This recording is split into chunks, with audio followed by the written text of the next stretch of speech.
আসসালামু আলাইকুম। আপনার কেমন আছেন? আমি ভালো আছি। আজকে রাতে আম্মু হাঁসের মাংস রান্না করছে। আম্মু কিভাবে হাঁসের মাংস রান্না করে আমি দেখাই।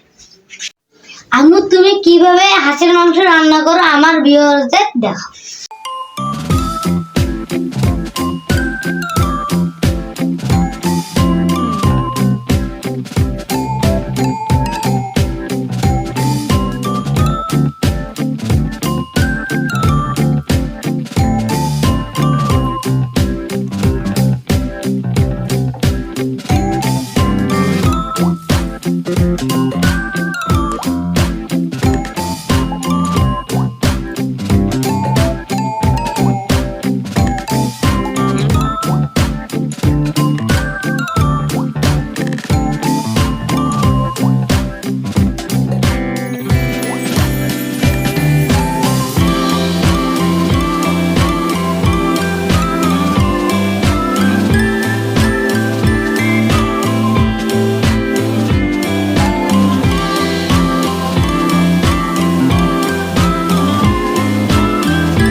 হ্যালো গাইস, দেখেন আমাদের রান্না শেষ।